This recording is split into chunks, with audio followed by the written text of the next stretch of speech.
Assalamualaikum warahmatullahi wabarakatuh. Untuk mata kuliah Sistem Informasi Manajemen pada bab berikut ini kita akan membahas tentang sumber daya komputasi dan komunikasi. Kemajuan zaman selalu diiringi dengan kemajuan teknologi dalam bidang apapun. Tidak terkecuali kemajuan dalam bidang informasi dan teknologi. Inovasi-inovasi baru selalu muncul untuk mempermudah manusia dalam berkomunikasi. Dalam era globalisasi, penguasaan teknologi dalam bidang informasi dan komunikasi praktis menjadi suatu hal yang wajib dimiliki oleh suatu bangsa.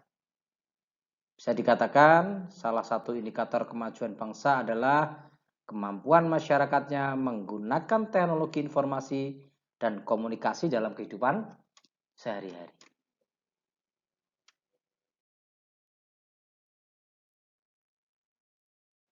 Kita awali untuk pembahasan tentang sumber daya komputasi dan komunikasi. Jadi, sumber daya komputasi dan komunikasi ini merupakan seperangkat teknologi yang digunakan dalam bentuk perangkat komputer. Terdiri dari perangkat keras dan perangkat lunak dan digunakan untuk membantu fungsi tugas manusia. Komputasi adalah sebuah istilah umum untuk segala jenis pemrosesan informasi untuk menemukan pemecahan masalah dari data input dengan menggunakan suatu algoritma. Komputasi merupakan sebuah subjek dari computer science yang menganalisa apa yang bisa maupun tidak bisa dilakukan secara komputasi.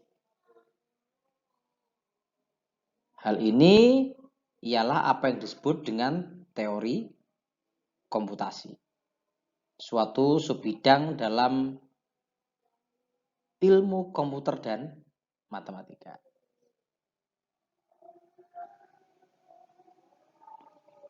Sumber daya komputasi dan komunikasi di sini lebih merujuk ke sebuah komputer. Pada zaman dahulu, komputer memiliki ukuran yang sangat besar, gitu ya. Sebuah ruangan hanya bisa diisi oleh sebuah komputer karena ukurannya yang memang sangat besar. Pengoperasian pun memerlukan banyak orang. Namun bagaimana saat ini? Pertanyaannya seperti itu. Saat ini tentu kita sudah mengenali komputer berukuran kecil yang mungkin kita miliki di rumah gitu ya. Yang biasa kita sebut dengan PC atau komputer mikro. Bahkan kita sekarang ini sudah banyak yang sudah menggunakan laptop. Kenapa disebut dengan personal? Sebab pengoperasiannya cukup membutuhkan satu orang saja. Beda dengan komputer pada zaman dahulu yang membutuhkan banyak orang. Sumber daya komputer bukan hanya terdapat di meja, tetapi juga meliputi piranti keras dan piranti lunak, serta file-file yang diakses melalui sebuah jaringan. Sumber daya komputer yang kita gunakan sering terhubung menggunakan sebuah jaringan atau network. Kecepatan dan biaya komunikasi dan prosesor komputer begitu mempengaruhi penggunaan sumber daya ya. Nah, komputer di sini dapat bertindak sebagai sumber daya yang bertindak sendiri. Namun, sebagai alat bisnis, komputer mengalami peningkatan yang sangat besar ketika digunakan untuk berbagi data. Komunikasi data dapat terjadi dari satu komputer ke komputer yang lain, baik itu secara langsung melalui suatu koneksi jaringan atau melalui jaringan sistem telepon publik.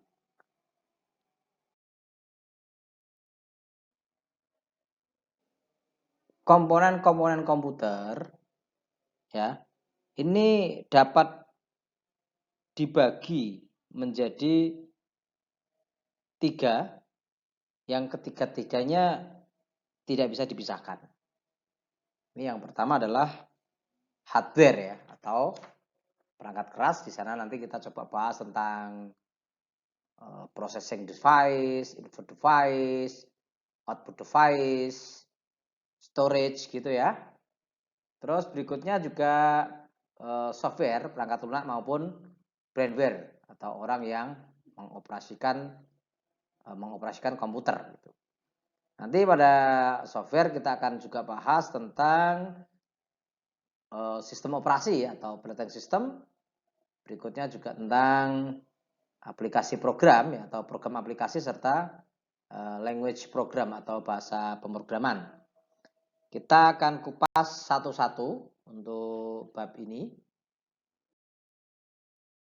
Kita awali dengan hardware ya, hardware atau perangkat keras.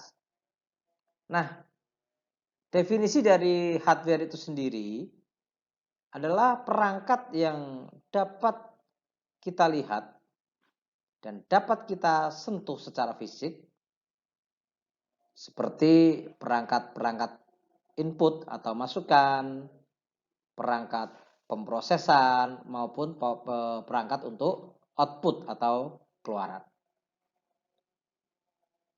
Peralatan ini umumnya cukup canggih. Ya. Perangkat tersebut dapat bekerja berdasarkan perintah yang ada padanya, yang disebut juga dengan instruction set. Dengan adanya perintah yang dimengerti oleh mesin tersebut, maka perintah-perintah tersebut untuk melakukan berbagai aktivitas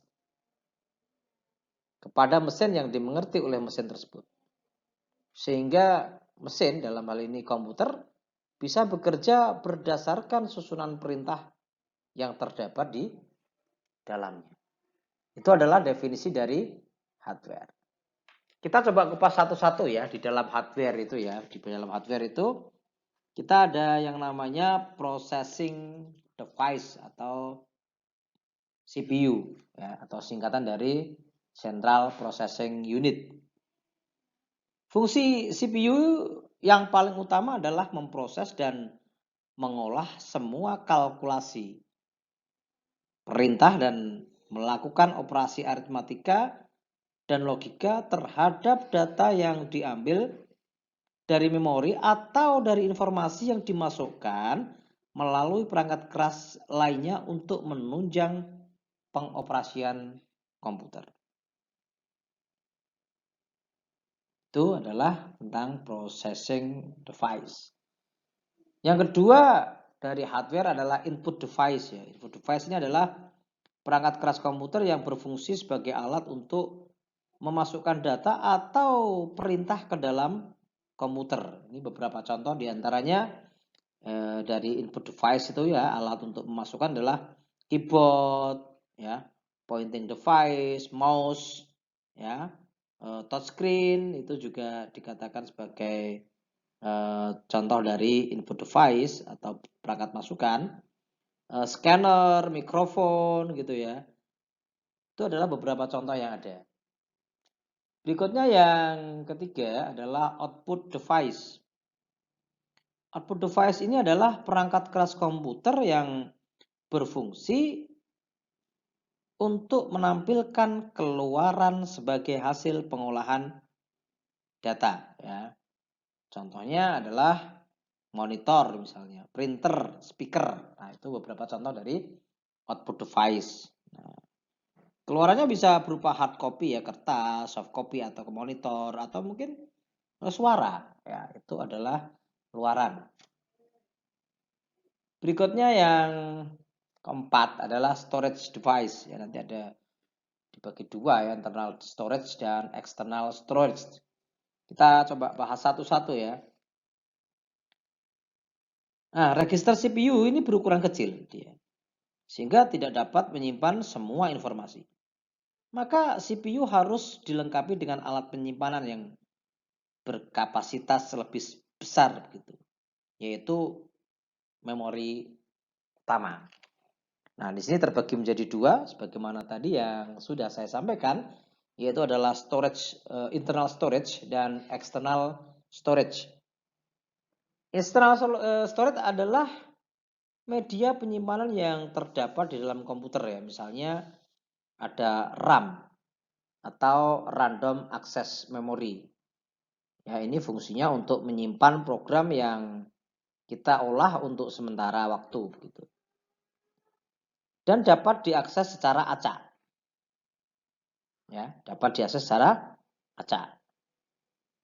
Misalnya dapat diisi, ditulis, diambil, dan dihapus isinya begitu. Nah, struktur RAM ini terbagi menjadi 4 bagian ya. Ya, ini ada input storage, itu digunakan untuk menampung input ya, yang dimasukkan melalui alat input. Yang kedua adalah program storage ya, digunakan untuk menyimpan semua instruksi-instruksi program yang akan diakses. Yang ketiga adalah working storage, digunakan untuk menyimpan data yang diolah dari hasil pengolahan. Ya.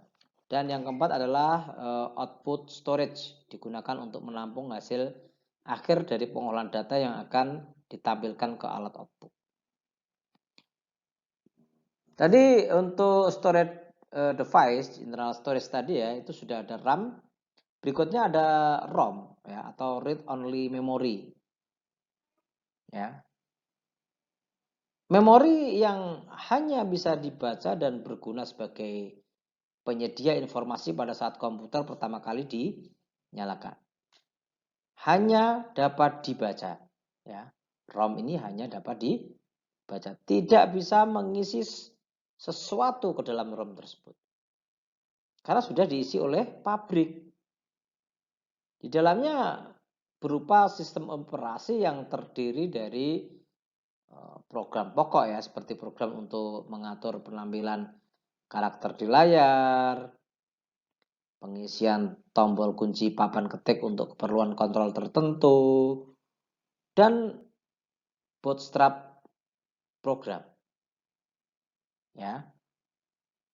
Program bootstrap ini diperlukan pada saat pertama kali sistem komputer diaktifkan atau kita biasa sebut dengan booting ya.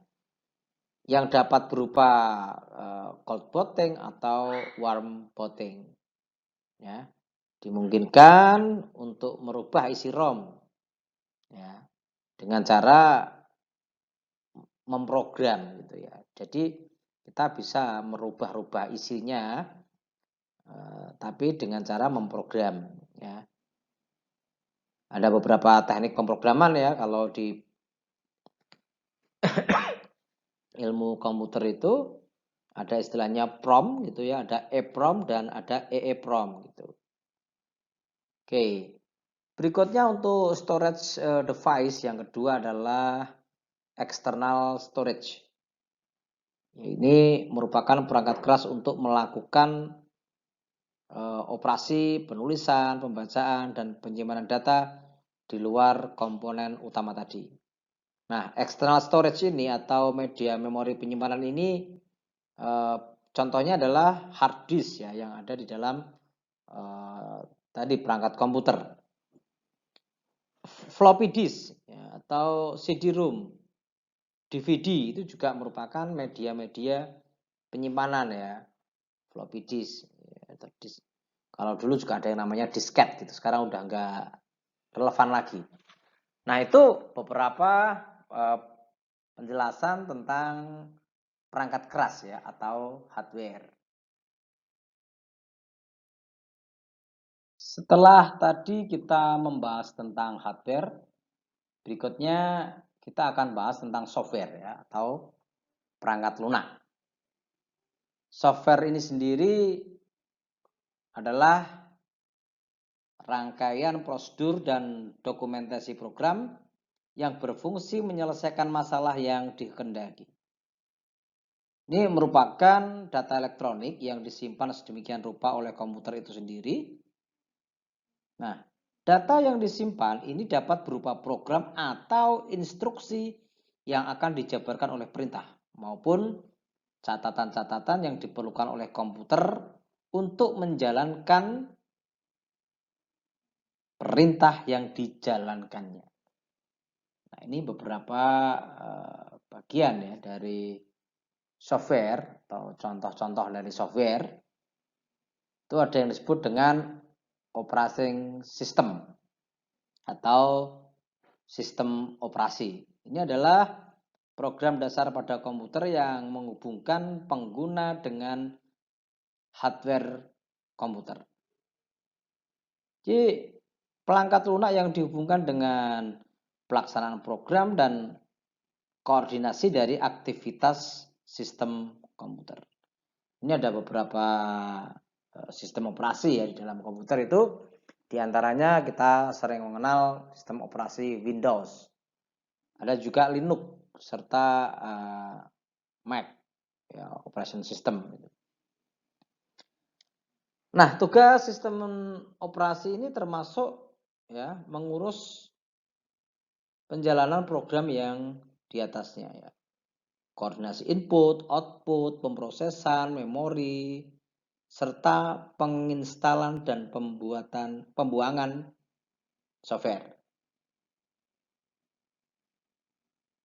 Sistem operasi ini ya menentukan ya program yang mana dijalankan, kapan dan alat yang mana seperti memori atau input output yang mereka gunakan. Berikutnya yang kedua adalah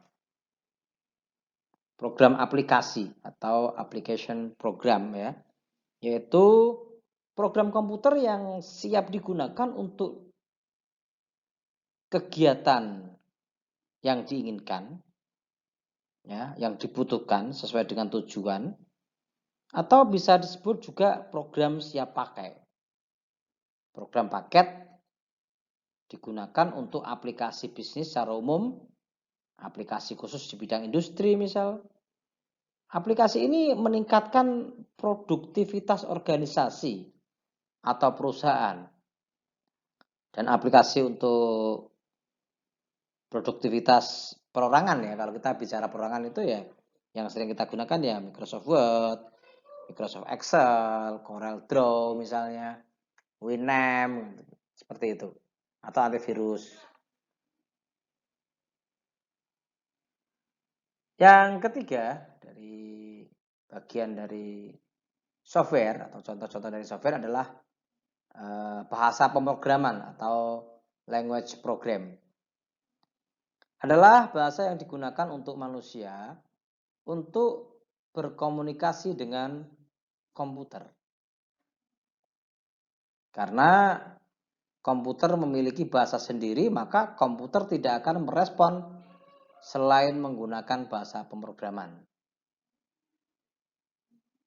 Ya, seperti bahasa komputer yang digunakan untuk menulis instruksi-instruksi program untuk menjalankan suatu pekerjaan yang dilakukan oleh programmer. Beberapa contoh dari bahasa pemrograman itu adalah Visual Basic, ya, Turbo Pascal, Delphi, dan beberapa contoh-contoh yang lain. Kita lanjutkan ke brainware. Kita lanjutkan ke brainware. Brainware ini adalah istilah yang digunakan untuk manusia, yang digunakan untuk manusia yang berhubungan dengan sistem komputer.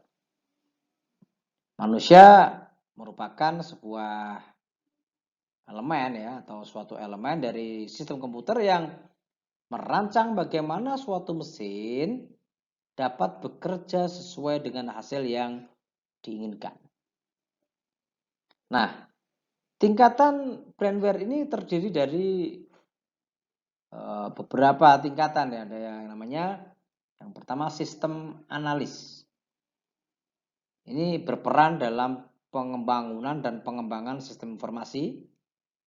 Namun dalam hal problem solving atau masalah yang terjadi yang ditemui maupun hasil feedback dari komponen lain, ya. Oleh karena itu, sistem analis harus memahami baik detail dari sistem informasi tersebut. Yang kedua, programmer. Programmer ini berperan dalam proses develop program dengan mengikuti rekomendasi dan rancangan yang disusun oleh sistem analis. Programmer tentunya harus menguasai logik ya, dan beberapa bahasa pemrograman untuk kelancaran sebuah proses pemrograman sebuah sistem. Yang berikutnya adalah administrator. Administrator ini berperan dalam bertanggung jawab atas pengelolaan berbagai bagian dalam sistem informasi. Administrator dalam suatu sistem informasi dapat terbagi menjadi database administrator dan network administrator ya. Database administrator itu orang-orang yang merancang sebuah basis data.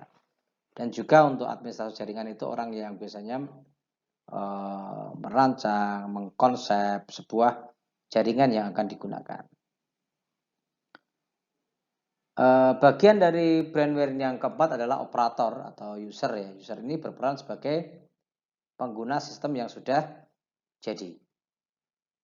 User sendiri sebagai atau kita bisa menjadi operator dan manajer. Jadi terdiri dari dua. Bisa menjadi operator, bisa menjadi manajer. User juga berperan sebagai pemberi feedback bagi sistem informasi sehingga komponen pembangunan sistem itu dapat memperbaiki dan mengembangkan sistem yang ada.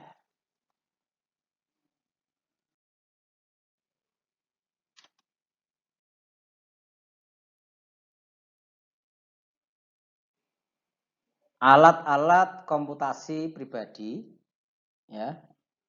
Ini kita akan bahas nanti tentang perangkat-perangkat ya, perangkat-perangkat komputasi pribadi begitu yang sering kita gunakan untuk mendukung pekerjaan kita di rumah gitu. Ini diantaranya yang pertama adalah telepon seluler dengan pesan dan video interaktif. Hampir semua orang sekarang udah pegang itu, handphone. Yang sekarang udah ada dukungan video interaktif. Kalau dulu itu kan perkembangan handphone pertama kali itu kan pakai teks, suara saja. Sekarang udah berubah. Nah, ponsel ini atau telepon seluler ini memiliki kapasitas komputasi yang mendasar ya, dan keypad serta layar tampilannya bertindak sebagai alat input dan output gitu ya. Jadi layar tampilan itu sebagai alat input karena kan di situ ada keypad ya. Keyboard itu yang bisa kita ketik-ketik gitu dan juga sekaligus menjadi alat output atau luaran ya. Jadi layar pada ponsel itu bisa menjadi input maupun sebagai output.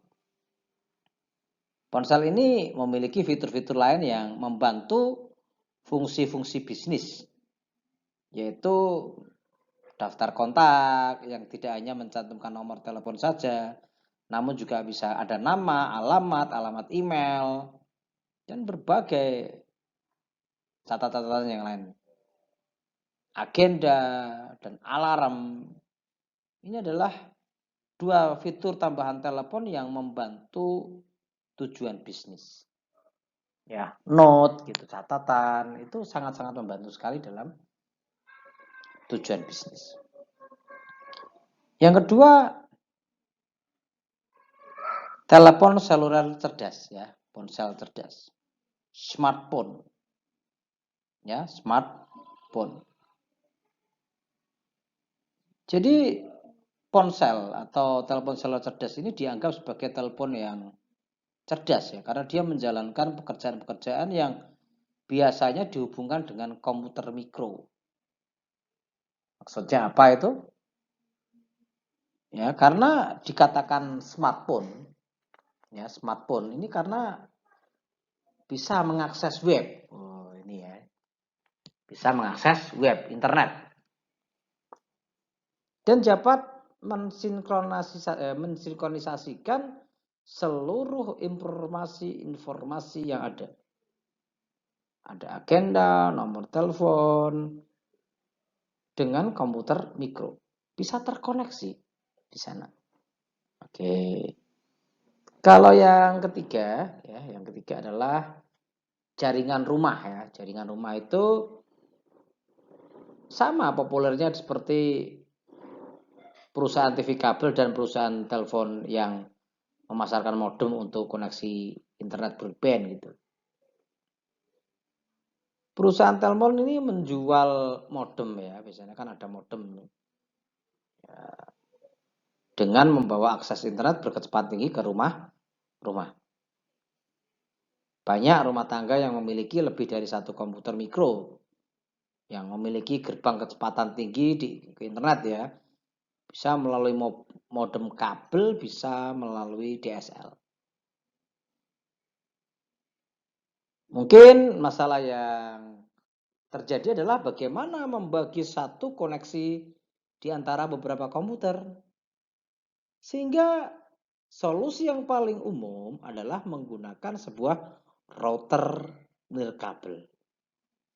Modem akan tersambung ke router dan router tersambung ke komputer melalui sebuah jaringan nirkabel. Ya, menggunakan jaringan nirkabel. Sedangkan yang keempat, untuk alat komputasi pribadi yang diperlukan biasanya adalah keamanan komputasi rumah. Ya.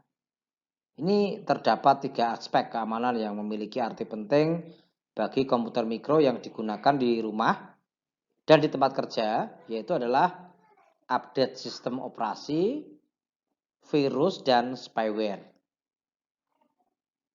Terdapat 2 jenis pembaruan atau update yang penting bagi pengguna individu, yaitu update untuk sistem operasi dan untuk perangkat lunak aplikasi. Mengupdate sistem operasi ini penting, artinya bagi keamanan dan efisiensi.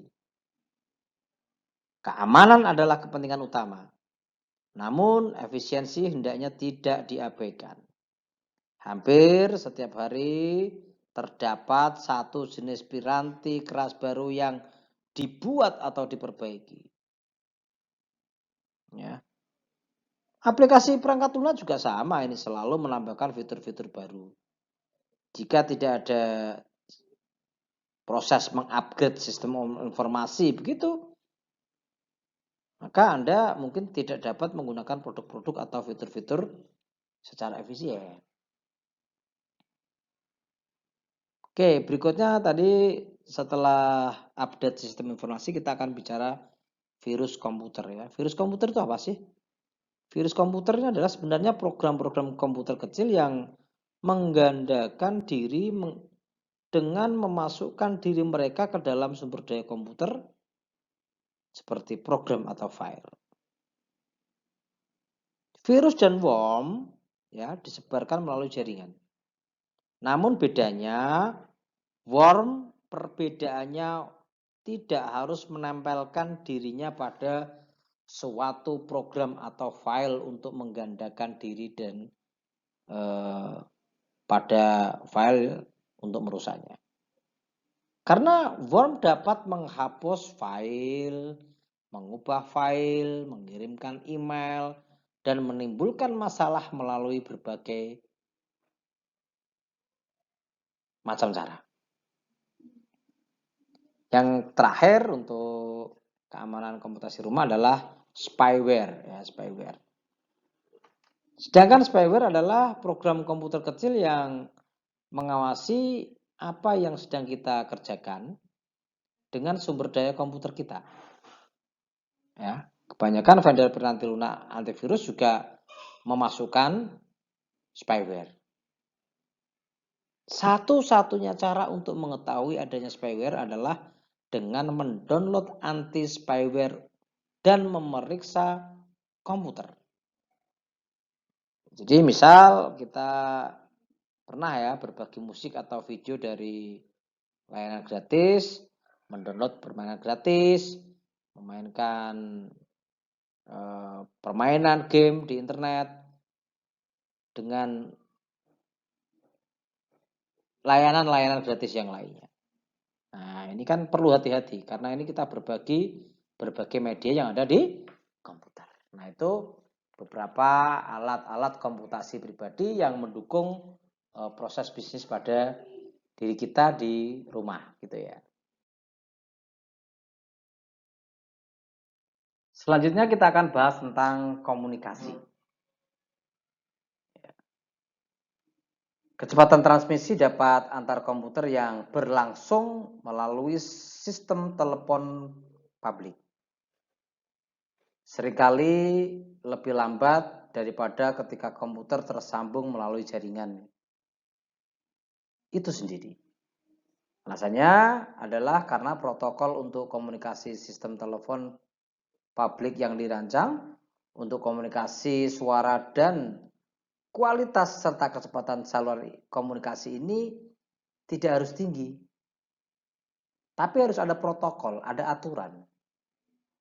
Ya, protokol adalah spesifikasi dalam pemformatan data yang akan ditransfer di antara peralatan komunikasi. Ini ada 7 nanti ya, tentang protokol dalam komunikasi.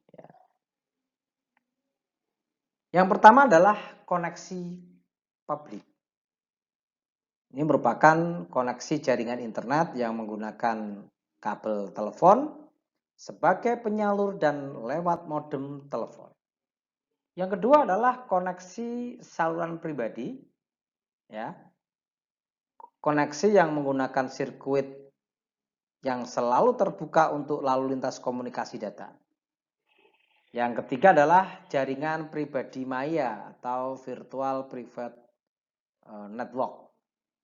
Jaringan yang dibuat khusus dalam komunikasi internet tanpa adanya terminal ya atau link yang mengganggu. Sedangkan yang keempat adalah komunikasi jaringan. Ini merupakan piranti lunak tunneling yang hanya menciptakan seperangkat lokasi-lokasi perantara peralatan untuk telepon yang akan menyelenggarakan transfer komunikasi data tertentu gitu. Di mana di sini privasi tetap dijaga ya, karena tunnel tersebut tidak dibuat kecuali jika komputer pengirim dan penerima saling menginformasikan kebenaran masing-masing. Sedangkan berikutnya yang kelima adalah sistem network arsitektur. Ini sebagai satu protokol milik IBM ya, IBM ya. IBM pada tahun 1974 ini perusahaan terkenal di bidang komputer. Protokol ini dirancang untuk komputer-komputer besar, bukan komputer mikro. Ya. Karena IBM menyadari bahwa tidak semua pelanggannya mampu atau ingin mengeluarkan biaya tambahan untuk mengendalikan perangkat keras. Kemudian perusahaan mulai mengembangkan protokol miliknya yang tidak mengandalkan diri pada satu komputer induk untuk mengendalikan komunikasi komputer-komputer lain, melainkan yang akan memperlakukan komputer lain sebagai sesama. Gitu. Yang keenam adalah paket ya, paket atau paket data. Gitu. Paket data ini adalah satu bagian dari data total yang akan dikomunikasikan digabungkan dengan alamat komputer yang dituju. Komputer pengiriman dan informasi kendali lainnya. Salah satu protokol penggantian paket yang lebih penting adalah Transmission Control Protocol. Yang ketujuh ini adalah alamat jaringan internet. Ya. Jadi untuk menjalankan paket-paket melalui jaringan, setiap komputer yang menangani paket data harus memiliki suatu alamat yang unik. Ini kalau teman-teman yang backgroundnya sistem komputer, TI, sistem informasi tidak asing ya dengan istilah-istilah ini. Kalau teman-teman di bidang program studi manajemen, akuntansi ini ya mungkin rada-rada aneh kalimat-kalimat yang ada begitu ya. Jadi ketika menjalankan paket-paket di internet, maka akan digunakan yang istilahnya alamat IP ya, atau Internet Protocol. Alamat IP adalah 4 bagian kumpulan angka ya, yang masing-masing antara 0 hingga 225, yang dipisahkan oleh titik. Nah, bagian-bagian alamat tersebut ini menunjukkan jaringan, host, subjaringan, dan komputer yang sedang dituju. Itu beberapa yang kita bahas pada komunikasi. Gitu.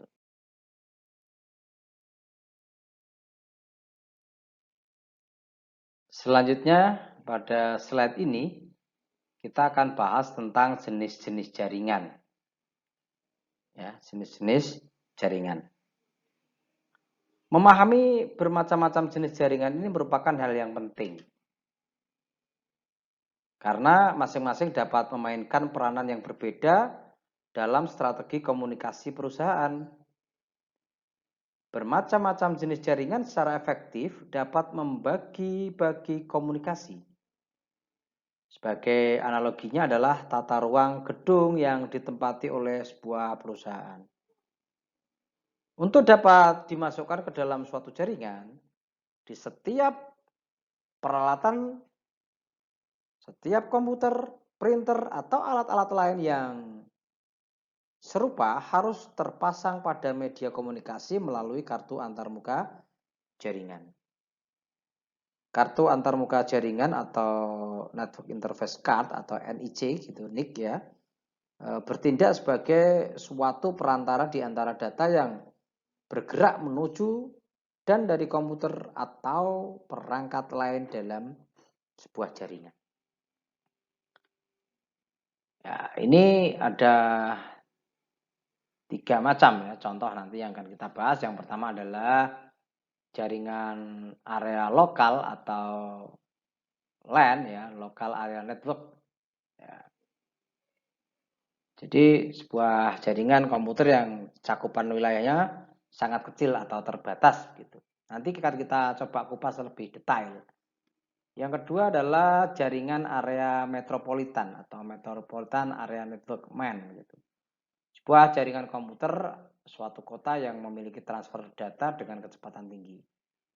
Sedangkan yang ketiga adalah jaringan area luas ya, atau Wide Area Network WAN ya, merupakan jaringan komputer yang mencakup area yang besar, sebagai contoh jaringan komputer antar wilayah, kota, atau bahkan negara. Ya, ini coba kita bahas satu-satu ya, kita bahas satu-satu, kita kupas. Jaringan area lokal atau Local Area Network LAN. Ya. LAN ini adalah suatu jaringan komputer di mana cakupan wilayahnya dari sebuah jaringannya sangat kecil atau terbatas. Misalnya jaringan komputer kantor, sekolah, rumah, atau di dalam suatu ruangan saja. Sebuah jaringan yang dibangun pada sebuah lokasi seperti di rumah atau di gedung perkantoran bisa diartikan juga sebagai sebuah sistem komunikasi komputer yang jaraknya dibatasi.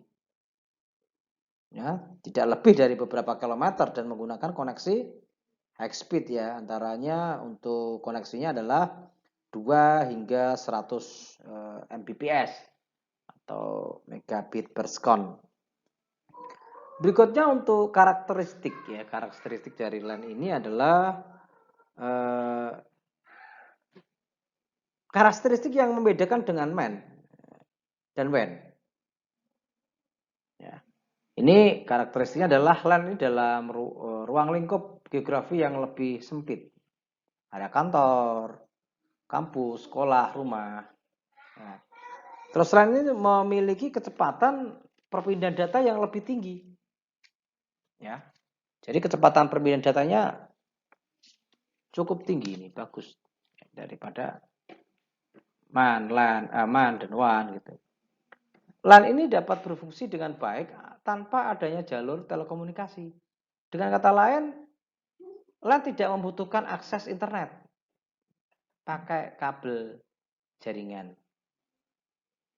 Sedangkan fungsi dari jaringan LAN adalah untuk menghubungkan beberapa komputer di dalam jaringan sebagai proses kerja menjadi lebih mudah dan cepat. Jaringan atau model jaringan yang kedua adalah Metropolitan Area Network.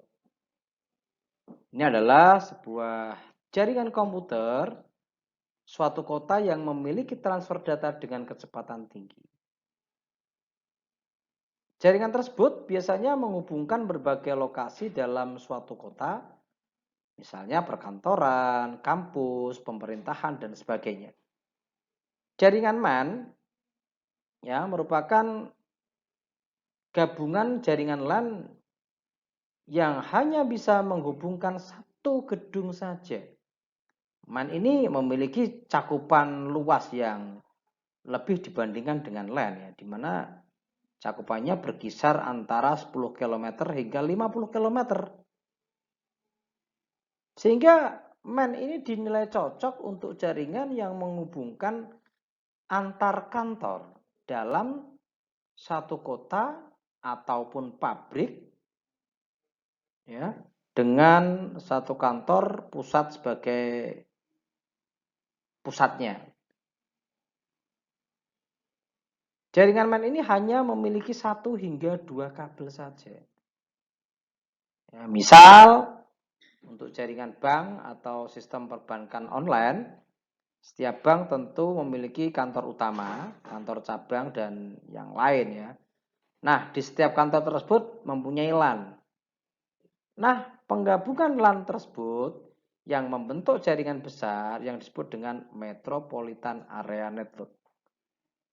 MAN bisa menunjang data, suara, dan teks.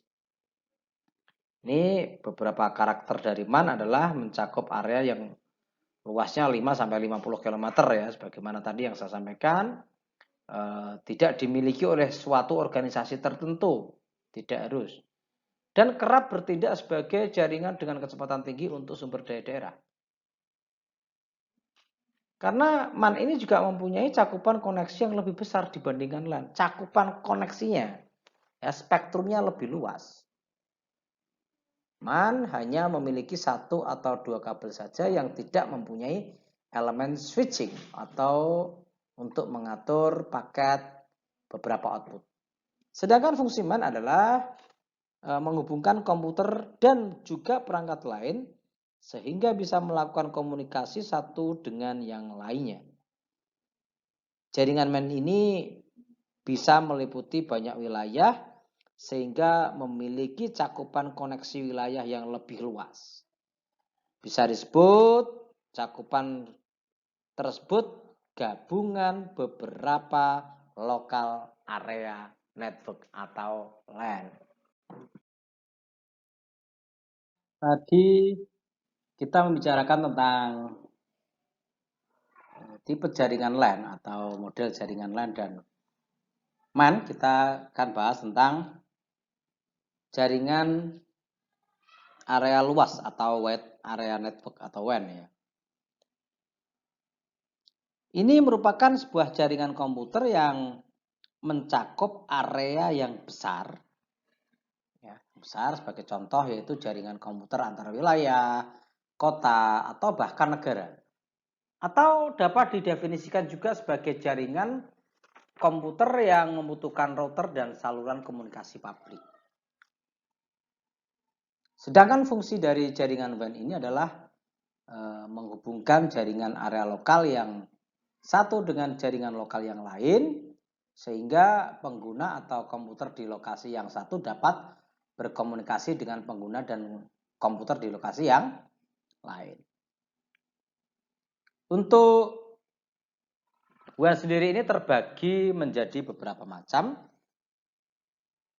Di antaranya adalah internet ya, ini sudah kita sering mendengar itu. Internetnya adalah sistem jaringan komputer yang saling terhubung secara global dengan menggunakan paket protokol TCP, dan IP untuk menghubungkan perangkat di seluruh dunia.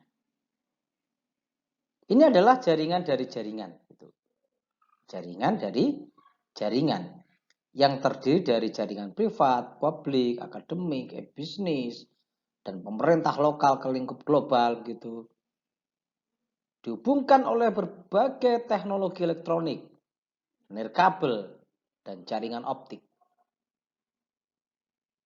Internet ini membawa beragam sumber daya dan layanan informasi ya, seperti dokumen hypertext yang saling terkait dan aplikasi dari World Wide Web atau biasa kita sebut dengan www ya, www gitu.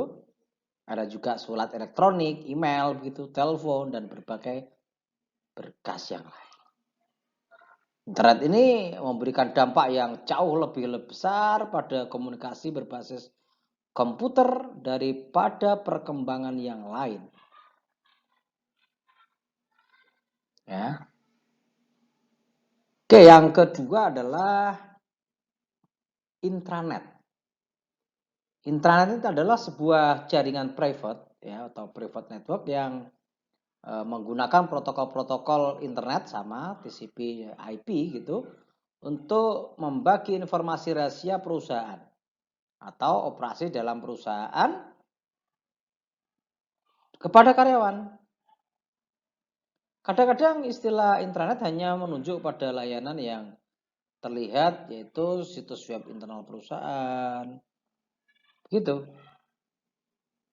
Nah, untuk membangun sebuah intranet, maka sebuah jaringan haruslah memiliki beberapa komponen-komponen yang membangun internet. Ya.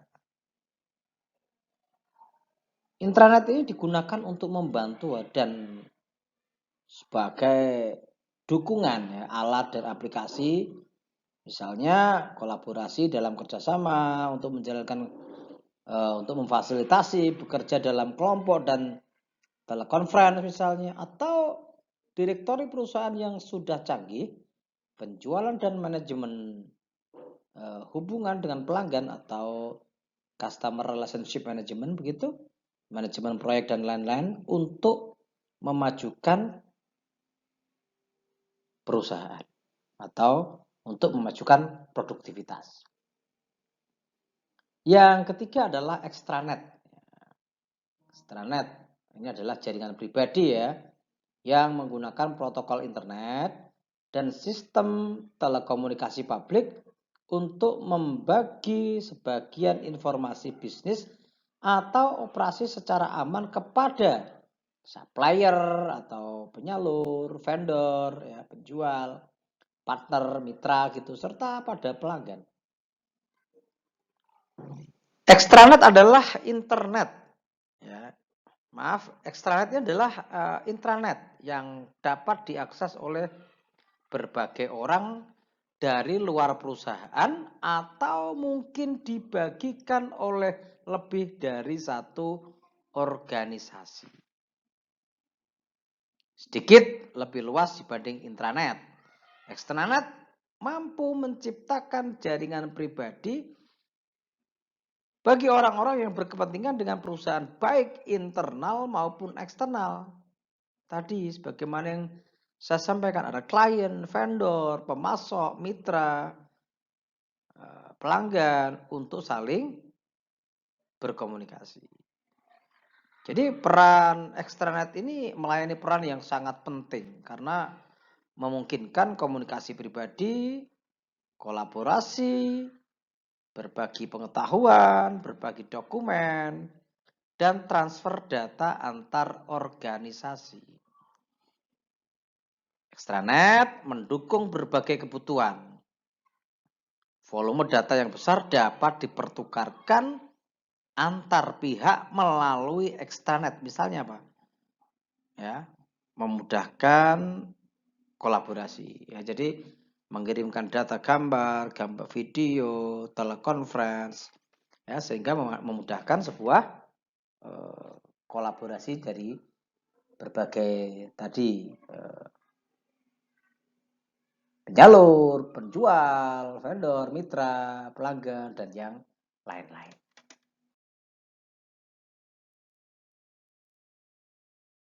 Ya, pada slide terakhir ini akan kita bahas tentang konvergensi komputasi dan komunikasi. Alat-alat komputasi dan alat-alat komunikasi kini saling menyertakan fitur-fitur yang dimiliki oleh keduanya. Kemungkinan dibatasi oleh usia baterai, kecepatan komunikasi dan keamanan, ukuran tampilan dari keyboard, serta imajinasi dari pengguna begitu. Voice over Internet Protocol atau VoIP adalah media komunikasi suara melalui internet seperti komunikasi digital. Setiap sinyal suara dapat didigitalisasi dan dikirimkan melalui internet dan dimainkan kembali pada pengeras suara di tempat tujuan. Komputer bertindak sebagai sumber daya yang bertindak sendiri. Ya, namun kekuatan mereka sebagai alat bisnis mengalami peningkatan yang sangat besar ketika mereka atau dalam hal ini komputer itu berbagi data. Nah, komunikasi data dapat terjadi dari komputer ke komputer yang lain, baik itu secara langsung melalui suatu koneksi jaringan atau melalui jaringan sistem telepon publik. Jaringan dimulai sebagai koneksi dari komputer ke suatu terminal yang berada beberapa jarak dari komputer. Pemindahan data komputer ke komputer yang lain lebih sulit untuk dilakukan karena masing-masing komputer memiliki satu sistem operasi yang mengendalikan akses ke sumber-sumber daya sendiri. Komunikasi ini membutuhkan standar, ya. Komunikasi ini membutuhkan standar karena berbagai perusahaan pembuat piranti keras komputer dan telepon harus memiliki penyajian data yang sama dan dapat dipahami yang bergerak di sepanjang media komunikasi. Itu pembahasan kita tentang sumber daya komputasi dan komunikasi. Teman semuanya, semoga apa yang saya berikan bisa membawa manfaat, bisa menambah pemahaman kita semuanya. Mohon maaf kalau ada yang kurang. Sekali lagi, saya ucapkan terima kasih. Kita hebat, kita semangat. Sekian, wassalamualaikum warahmatullahi wabarakatuh.